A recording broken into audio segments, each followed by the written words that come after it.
नमस्कार, हमारे चैनल में आपका स्वागत है। मैं हूं रामचंद्र मौर्य।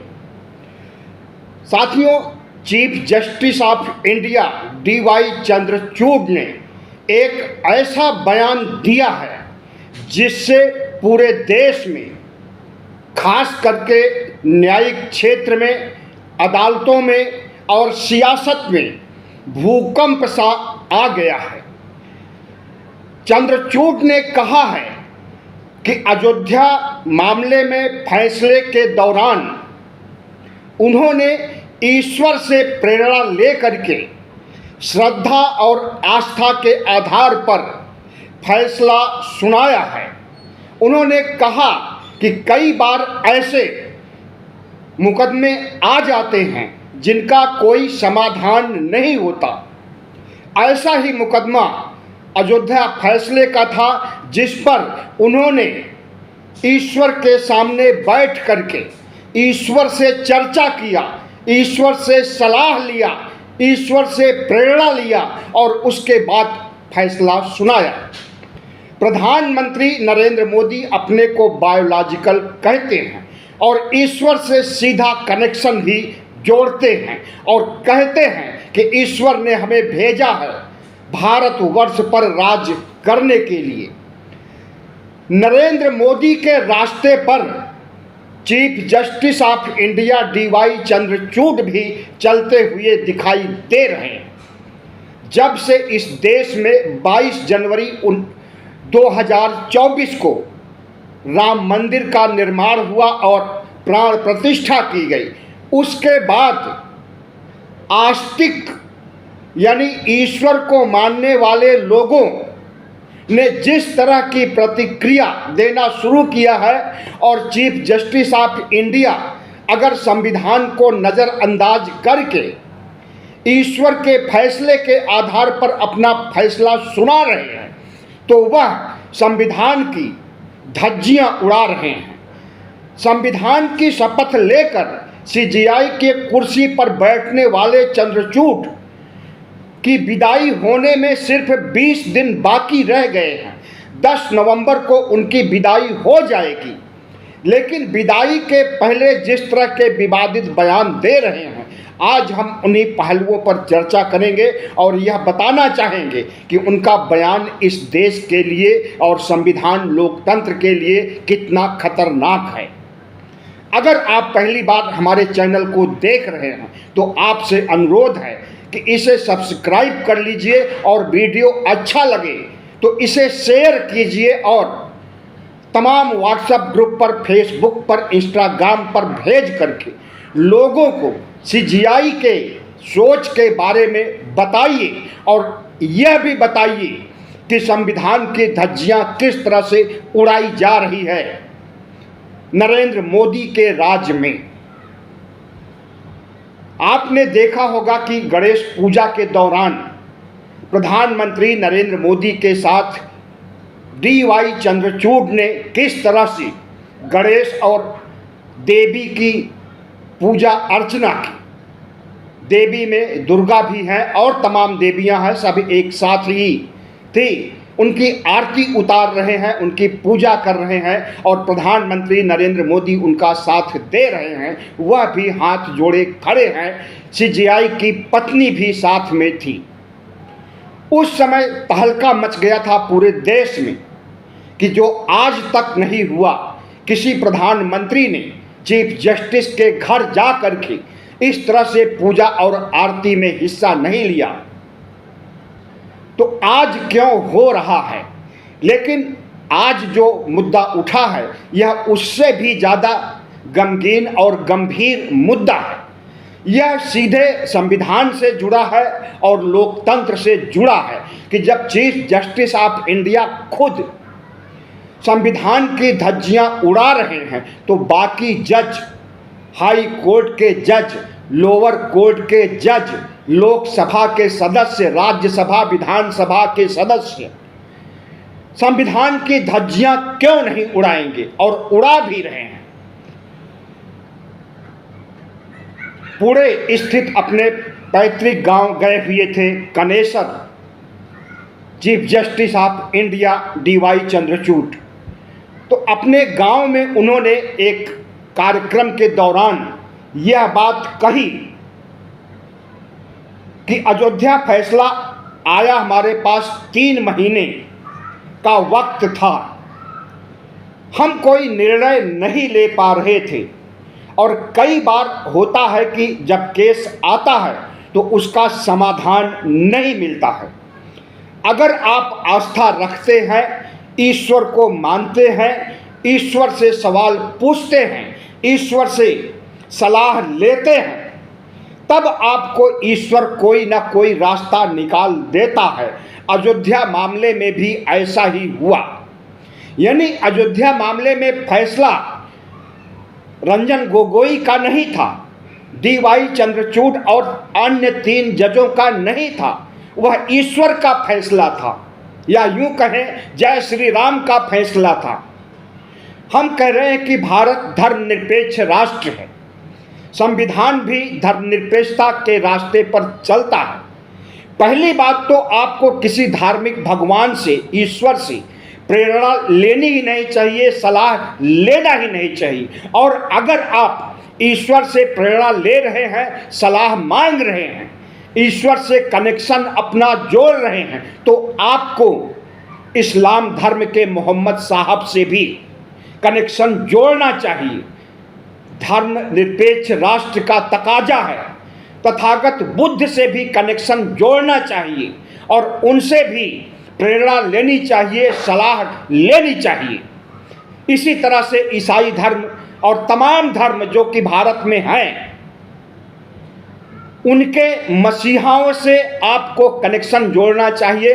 अकेले हिंदू धर्म के जय श्री राम से ही कनेक्शन क्यों जोड़ते हैं?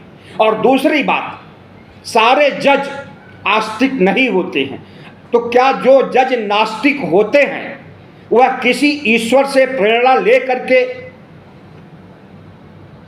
फैसला सुनाएंगे? कतई नहीं, ऐसा हो ही नहीं सकता है। चीफ जस्टिस ऑफ इंडिया को फैसला सुनाते समय ईश्वर से, आस्था से, धर्म से, श्रद्धा से, 33 करोड़ देवी देवताओं से कनेक्शन नहीं जोड़ना चाहिए। भारत धर्मनिरपेक्ष राष्ट्र है और इस धर्मनिरपेक्ष राष्ट्र की धज्जियां नहीं उड़ानी चाहिए। प्रधानमंत्री नरेंद्र मोदी प्रधानमंत्री के पद पर बैठ करके तमाम मर्यादाओं, गरिमाओं की धज्जियां उड़ा रहे हैं, संविधान की, लोकतंत्र की धज्जियां उड़ा रहे हैं, संविधान को बदलने की बात अपने MPs के जरिए कहलवा रहे हैं। तो क्या जरूरी है कि चीफ जस्टिस ऑफ इंडिया भी यही काम करेंगे? वह भी संविधान की धज्जियां उड़ाएंगे?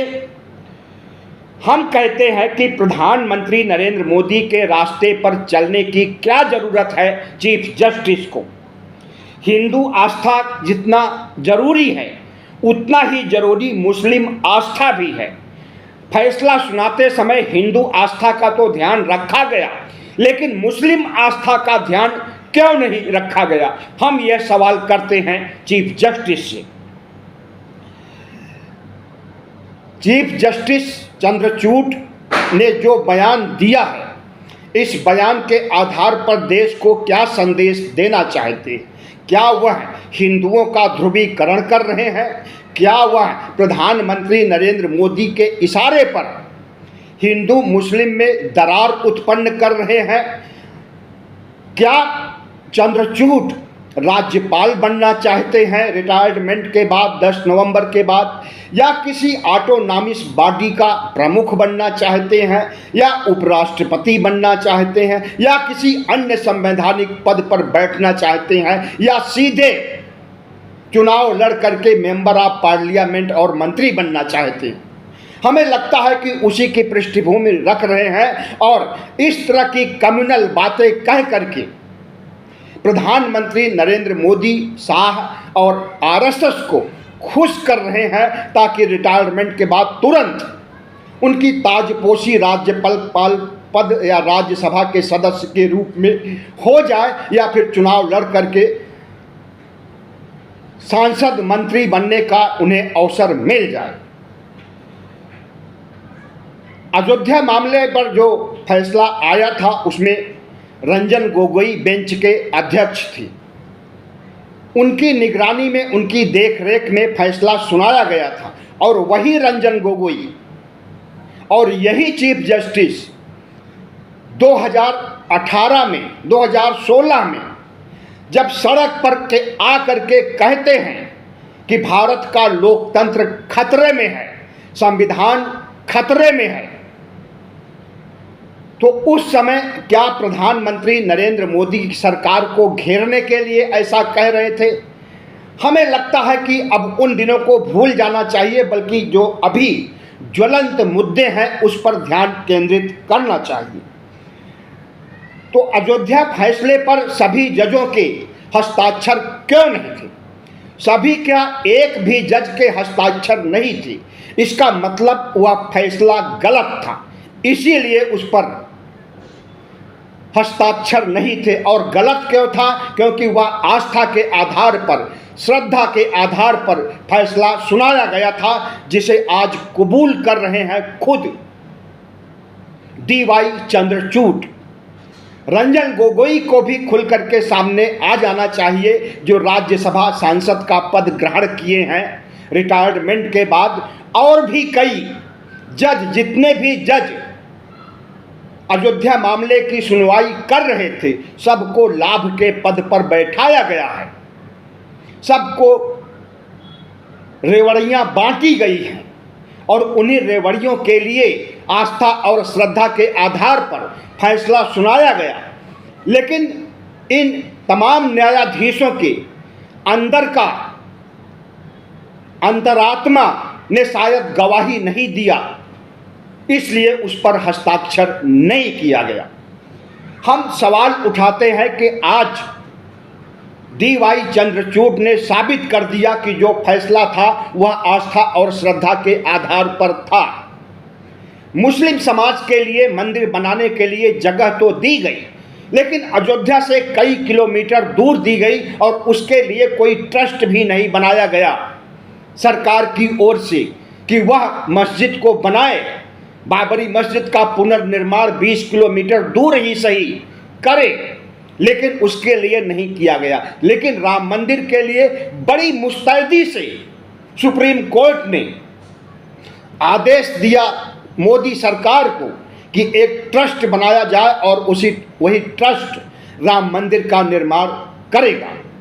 तो आज जब स्वीकार कर लिया गया है कि धर्म और आस्था के आधार पर अयोध्या का फैसला आया है और वह फैसला गलत था, तो हम मांग करते हैं इस देश के धर्मनिरपेक्ष लोगों से, सुप्रीम कोर्ट के जजों से, खुद CJI चंद्रचूड़ से कि एक पुनर्विचार याचिका अयोध्या मामले पर दायर किया जाए और अयोध्या मामले को फिर से सुनवाई किया जाए, जिसमें श्रद्धा और आस्था का स्थान नहीं होना चाहिए।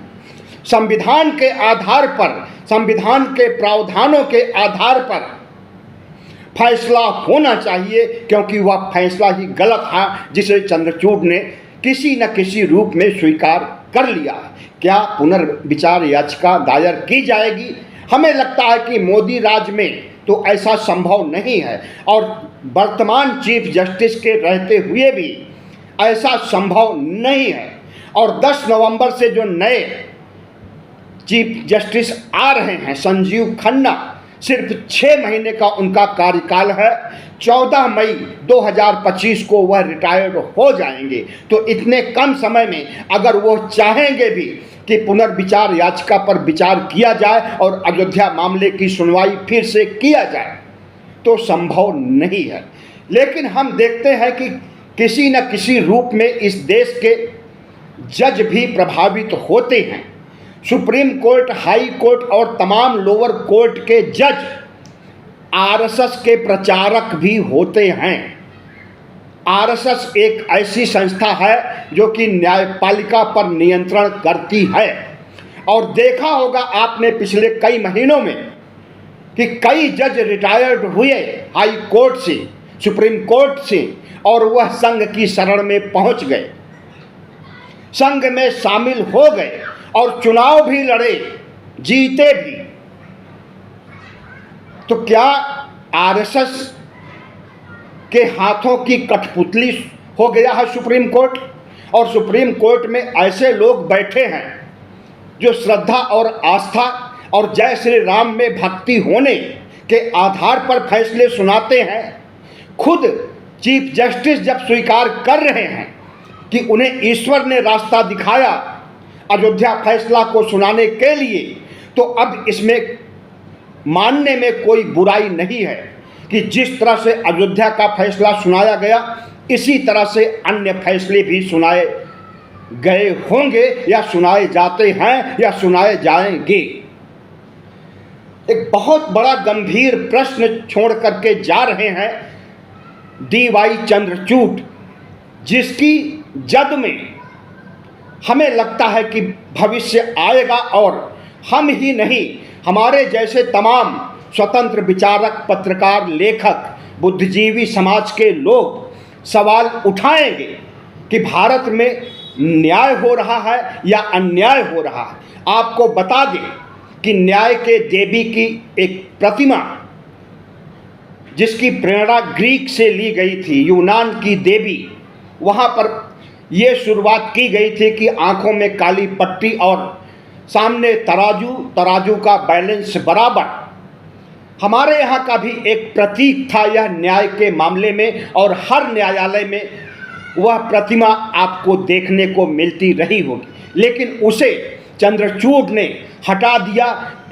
जो आँख में पट्टी बंधी हुई थी, काली पट्टी, उसे भी हटा दिया गया है और सिर्फ तराजू है और हाथ में देवी के एक पुस्तक है। वह पुस्तक संविधान है या मनुस्मृति है, उस पर कुछ भी नहीं लिखा, न तो मनुस्मृति लिखा है और न इंडियन कॉन्स्टिट्यूशन लिखा है।